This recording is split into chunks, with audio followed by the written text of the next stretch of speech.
Welcome to the presentation on Edge Intelligence, the convergence of IoT, Edge, Fog, and Cloud. In this talk, I'm going to compress the research findings of the last decade or so in the area of IoT, Edge, Fog, and Cloud computing for you. Well, currently, what we are observing is what I call a smart evolution of three building blocks of the systems that we are building these days. And they are composed of people, software services, and things, of course, combined with the hardware infrastructure that we are currently using.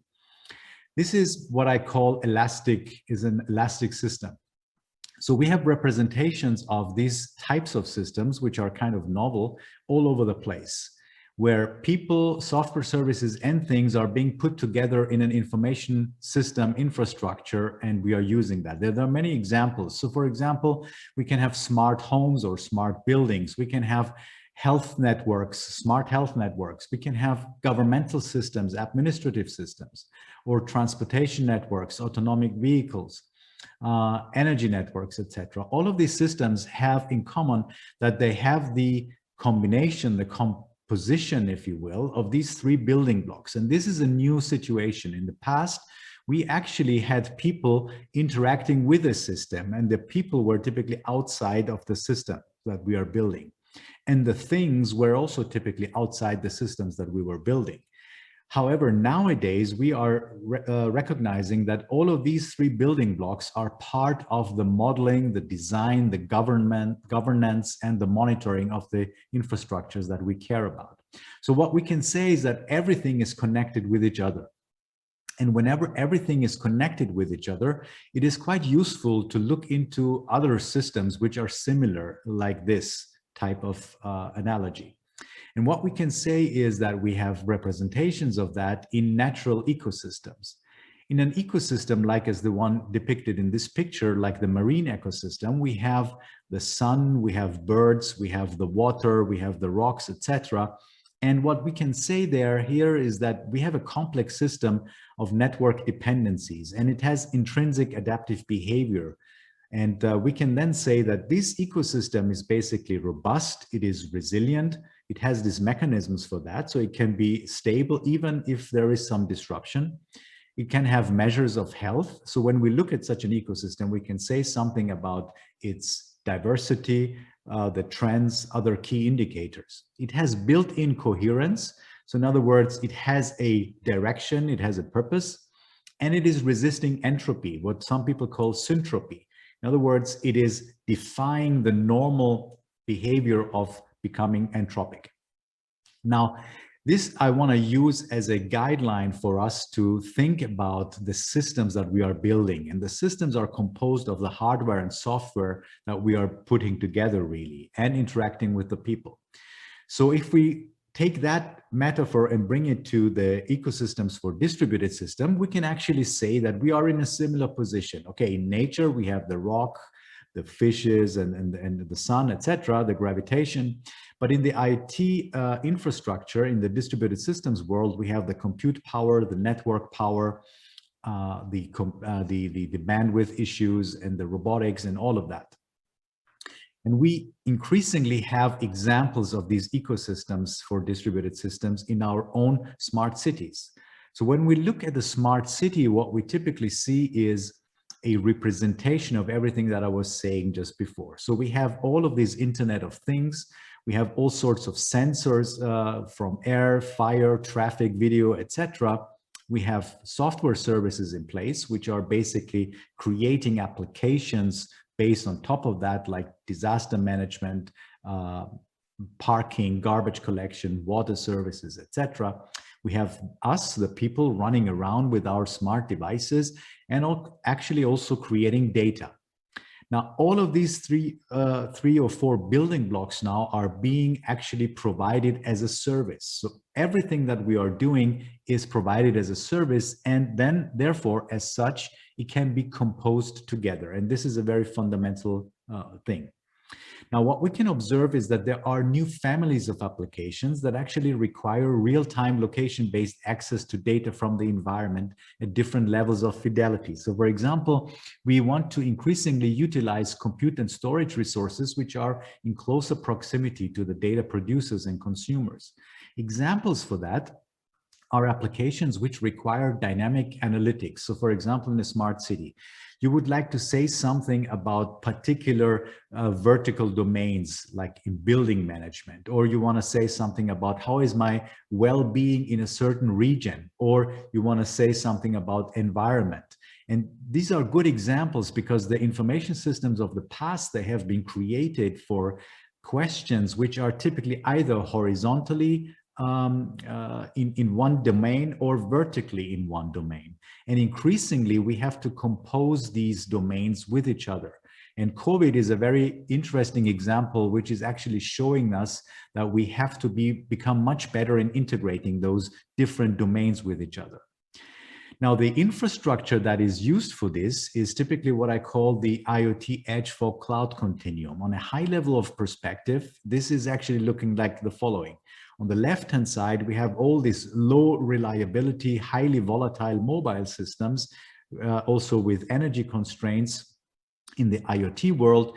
And on the edges of the network, we increasingly have computational, powerful gateways, if we like. And as we move to the right, we move to 5G base stations and reach the cloud. So in a sense, what we are seeing now is that we have actually different pieces of an infrastructure, different pieces of a compute continuum, which ranges from small form factor, low reliable IoT type of devices via the edge of the network to the right-hand side to the cloud domain, which has de facto unlimited compute and storage resources.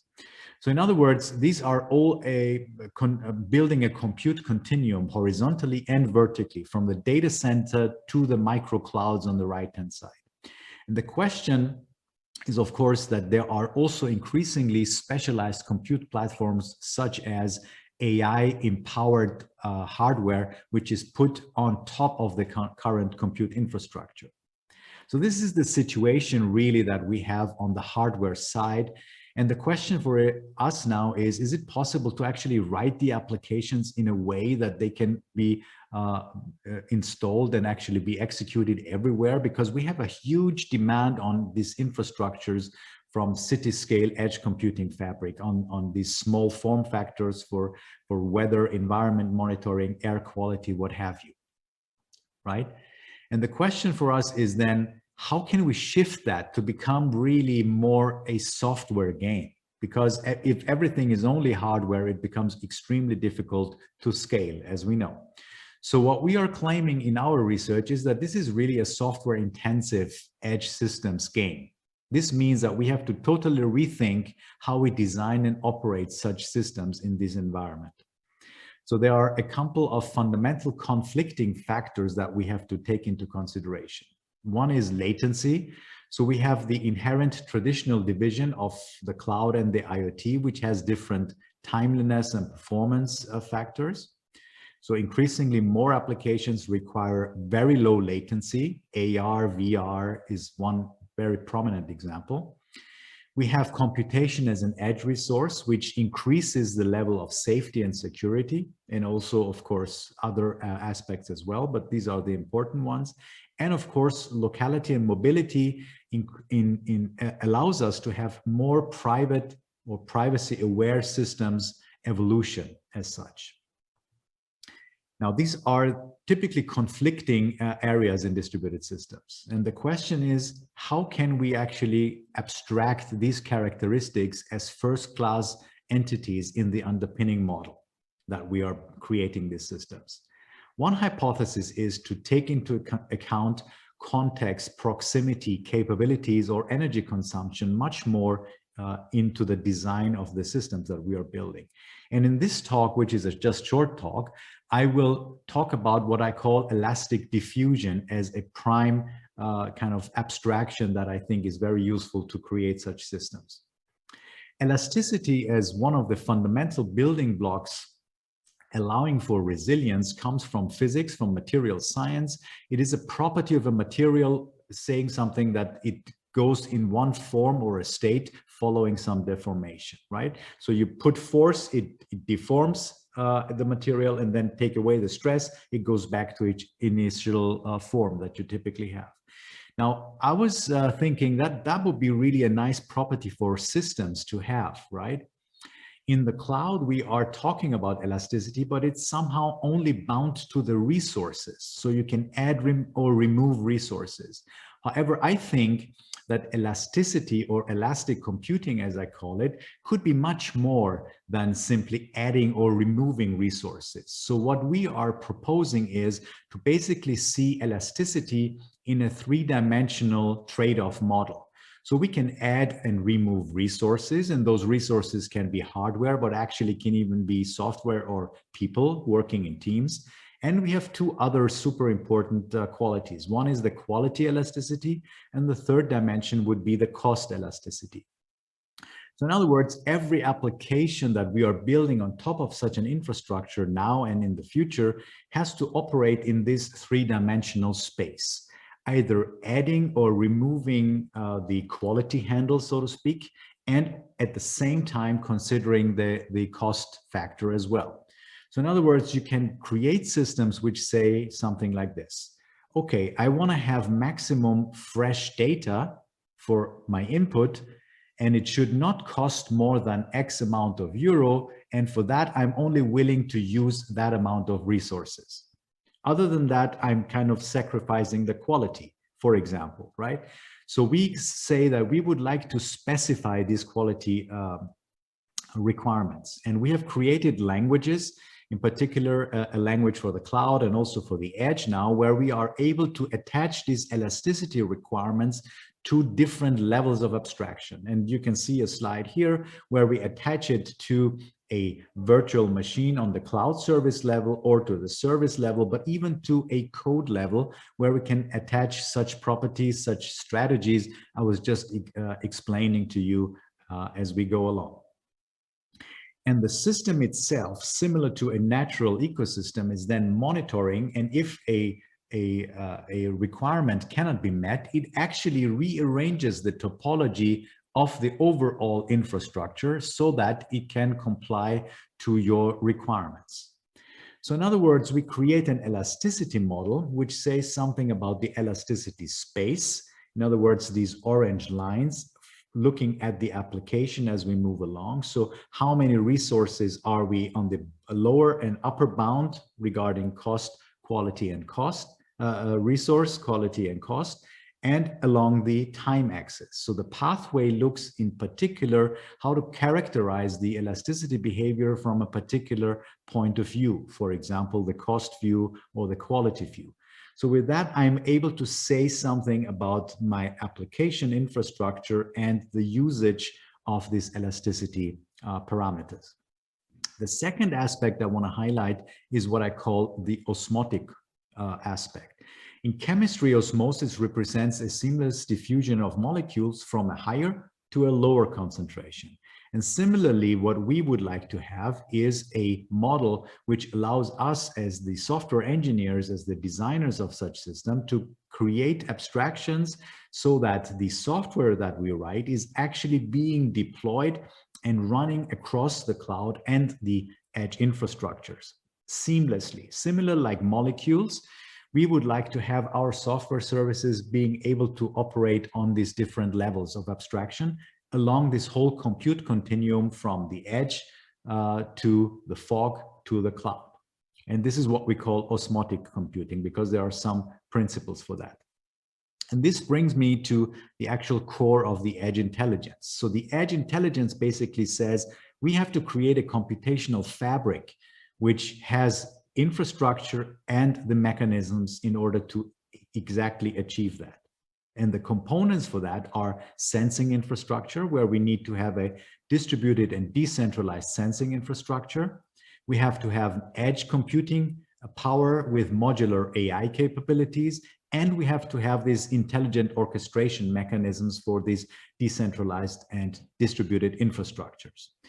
And in the small, it looks like this. We can have general purpose computing included with, for example, AI hardware attached to that. And we can add these AI capabilities on that general purpose computing infrastructure provided by the middleware that we have created. I don't have time to go into the details, but this is what we are experimenting with. And of course, then we can add federated learning in these distributed systems where we can train the data directly on these remote devices without actually revealing the data themselves, sending the outcome of the local trainings to the servers, and we can create these aggregated updates into a global model and make those models available to these different devices. And there are plenty of research challenges now that we are facing, such as which subset of the devices actually should be assigned a learning task at any given round. The systems, the devices are very volatile. They can appear or disappear at any time. How do we actually face the algorithms when end devices do not submit the data in a timely manner? How do we deal with inaccuracies or the loss of personalization? If a device contributes a lot, that might lead to a biased model. This is a problem. Or some privacy leaks, so some private information may be inferred even if the device doesn't transmit the actual data, or incentives to misbehave. So there are plenty of research challenges which are actually exactly inside this problem domain that I'm describing. So for that, we have created a research roadmap which we talk about the edge intelligence and the confluence of this edge and AI part, where we outline exactly what is required from the qualitative experience level from the user, and then map that down to the hardware and software level regarding performance, cost, privacy, efficiency, and reliability. And you can check it out there in this transactions paper, in this journal paper, which was published here. So finally, to conclude, I think there are three takeaway messages. The first one is that we have to leverage the compute continuum, which looks at this whole spectrum from IoT, edge, fog, and cloud. And we have to create these mechanisms so that we are able to distribute the application parts on these different pieces. We need to have an edge AI fabric, which is a clear distributed system ecosystem understanding.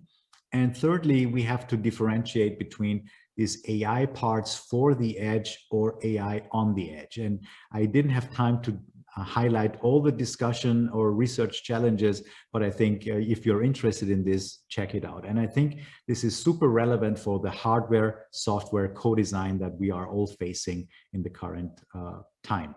And with that, I want to thank you very much for your attention. If you have any questions, feel free to reach out to me. Thank you very much.